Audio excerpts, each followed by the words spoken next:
I stood at the front door, watching my husband pull out of the driveway, his suitcase in the back seat, his phone already pressed to his ear. He didn't even wave. Just like that, he was gone again, off on another business trip. A whole week alone. I let out a long breath and closed the door behind me. The silence inside the house felt heavier than usual. The ticking clock on the wall, the hum of the refrigerator, the distant barking of a dog in the neighborhood, all of it made the emptiness around me more obvious. I loved my husband. We had been married for 10 years. But love wasn't enough to fill the spaces that had grown between us. The passion we once had, the kind that kept us tangled in bed until noon, had faded. Now, we were just partners, going through the motions of marriage. I walked to the living room and sank onto the couch, staring at the wedding photo on the wall. I used to look at it and feel warmth in my chest. Now, it only made me feel guilty because I knew what had been on my mind lately.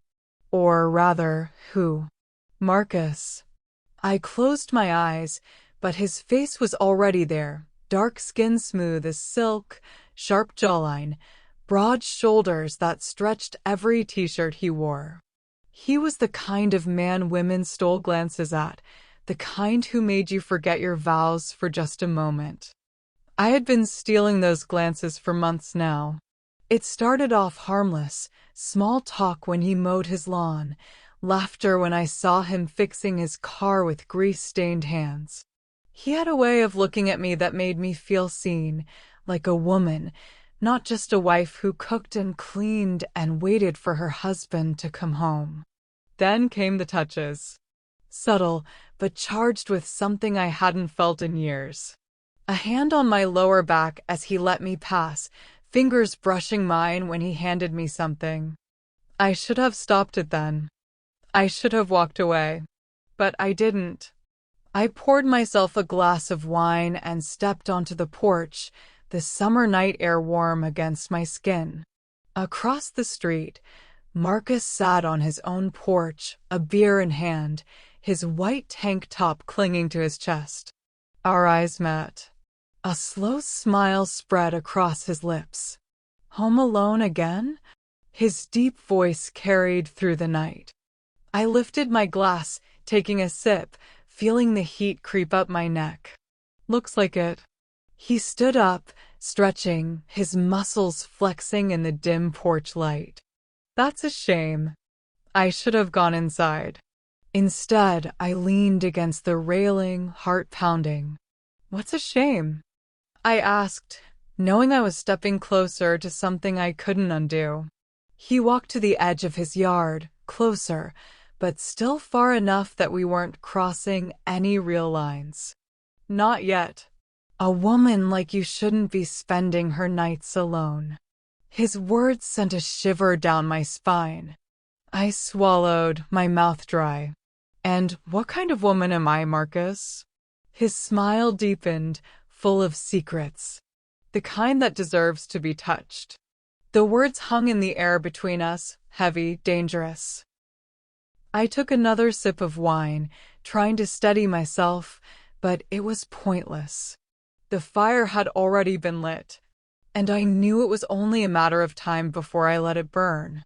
The next morning, I told myself I would stay away. I kept busy, cleaning the house even though it was already spotless. I did laundry, watered the plants, even baked cookies, anything to keep my mind off Marcus. But no matter what I did, my body still tingled from his words the night before.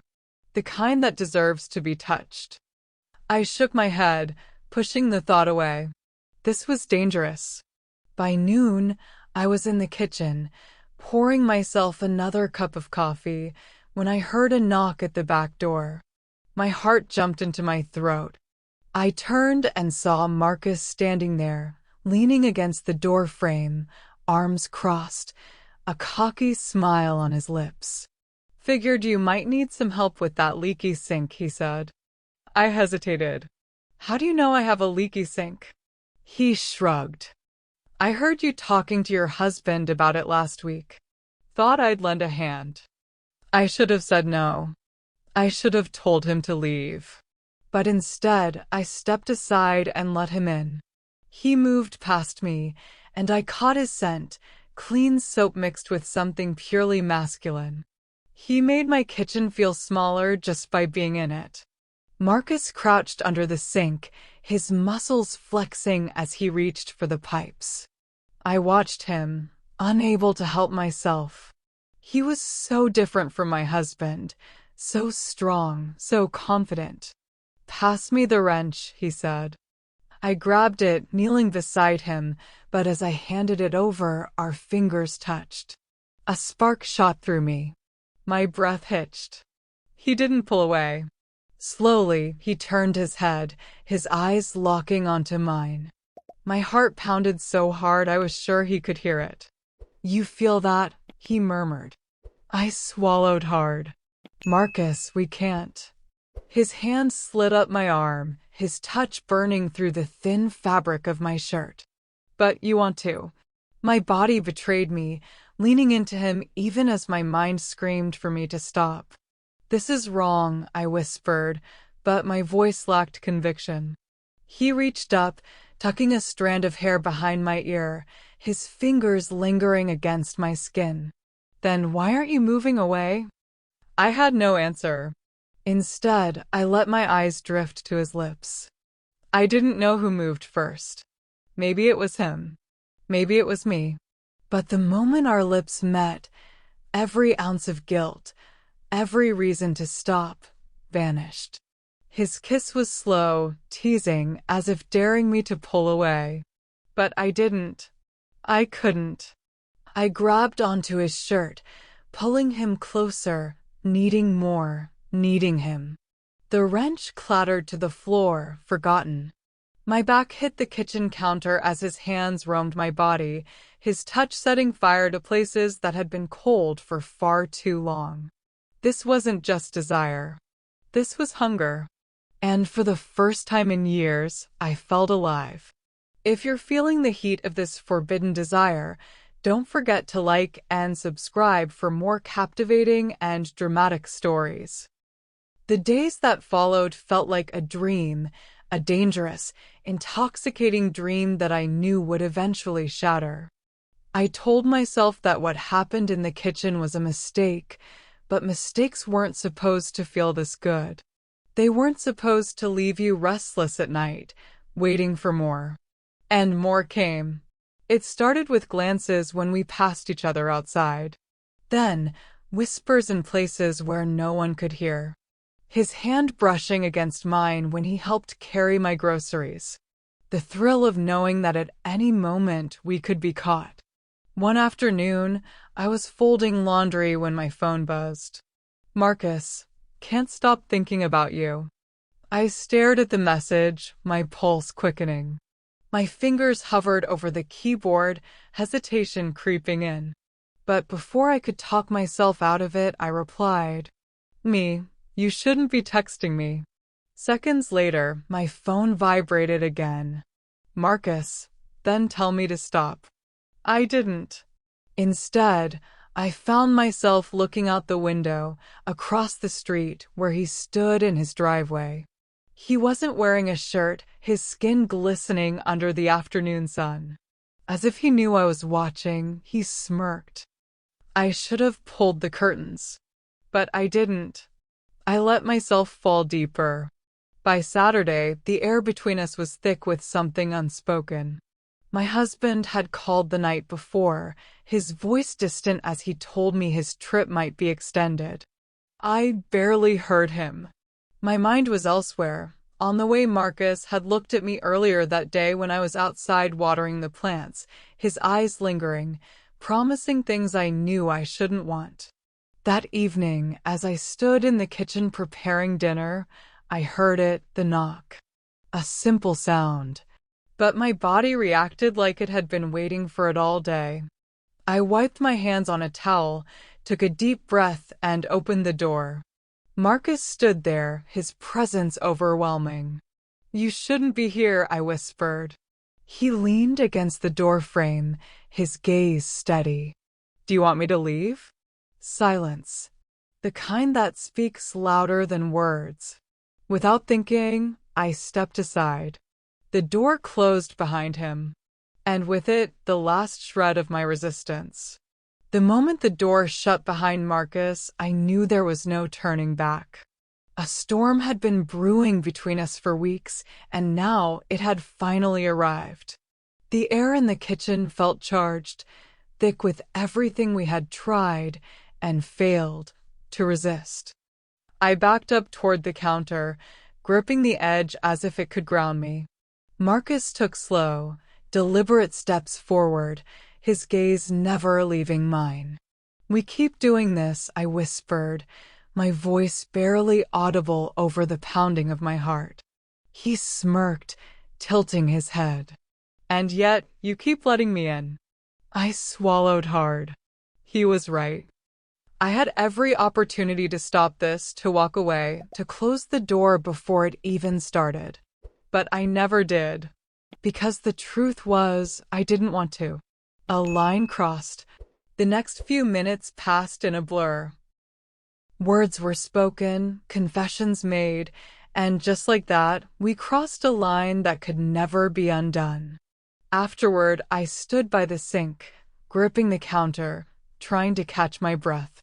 Marcus leaned against the fridge, watching me. "You're overthinking," he murmured. I let out a bitter laugh. "You think?" Marcus pushed off the fridge and moved closer, his fingers brushing against my arm. "If it's guilt, don't. He doesn't see you." "I do." His words sent a shiver down my spine. I wanted to believe them. Maybe that's why I let this happen in the first place. But deep down, I knew this wasn't just about being seen. This was about what I had become. A wife who was now lying. A woman who was playing a dangerous game. And it was only a matter of time before it all came crashing down. The sound of a car pulling into the driveway jolted me back to reality. I froze. Marcus frowned. "What is it?" Then I heard it, the unmistakable sound of a key turning in the front door. My blood ran cold. My husband was home. I spun to Marcus, panic flooding my veins. "You have to go," I whispered urgently. But before he could move, the front door swung open. And there stood my husband, tired, worn from travel, and looking straight at us. His eyes darted between me and Marcus. The confusion on his face twisted into something darker, something that made my stomach drop. "What's going on?" he asked, his voice slow, measured. My mind raced for an explanation, but I knew there was none. Not with the way Marcus stood too close. Not with the way my own face must have been filled with guilt. Silence stretched between us. Then, my husband's expression changed. And I knew. He had figured it out. If you're on the edge of your seat, don't forget to like and subscribe for more dramatic and unforgettable stories. The room fell into a suffocating silence. My husband's gaze shifted between me and Marcus, his expression unreadable at first. But then, realization settled in. His eyes darkened. His hands curled into fists at his sides. "Tell me I'm wrong," he said, his voice low, trembling with barely restrained fury. I opened my mouth, but no words came out. Because I couldn't lie. I had already done enough of that. Marcus exhaled sharply, stepping back, but my husband's glare shot straight through him. "You should leave," my husband said, his voice dangerously calm. Marcus hesitated for a moment, his jaw tightening, but then he nodded and walked past him, out the front door. And then, it was just us. My husband didn't explode, not the way I expected. He simply walked to the kitchen table and sat down, rubbing his temples as if trying to make sense of it all. "You," he finally said, looking up at me, were the last person I ever thought would do this to me. His words cut deeper than if he had yelled. I swallowed the lump in my throat. I never meant for this to happen. He let out a bitter laugh. That's the thing about cheating, isn't it? It always just happens. I wanted to tell him that wasn't true. That it wasn't that simple. That there were cracks in our marriage long before Marcus ever knocked on my door. But none of that mattered now. I had made my choice. And now I had to face the consequences. I should have seen this coming, he murmured, shaking his head. Maybe I was gone too much. Maybe I took us for granted. Tears burned in my eyes. It wasn't just you, I whispered. I let myself go too far. I let myself believe I was missing something. He looked at me then, his expression unreadable. And did you find what you were looking for? I hesitated. Then I shook my head. No, because the truth was, this wasn't worth losing him. But some mistakes you can't take back. And when he stood up and walked to the door, grabbing his keys, I knew this was one of them. He turned to me one last time. I don't know if I can ever forgive you. Then he walked out. And for the first time since this all began, since the secrets, the stolen moments, the thrill of something forbidden, I felt truly alone. The house felt emptier after that night. Days passed, then weeks, but the weight of my choices never left me. I had gambled with my marriage. And I had lost. Marcus never came back, and I didn't want him to. Because this was never about love. It was about filling a void I should have faced head-on instead of running from it. If I could go back, I would have chosen differently. But life doesn't give second chances. It only gives you the chance to live with what you've done. If you were hooked by this emotional and dramatic story, don't forget to like and subscribe for more unforgettable tales of love, betrayal, and redemption.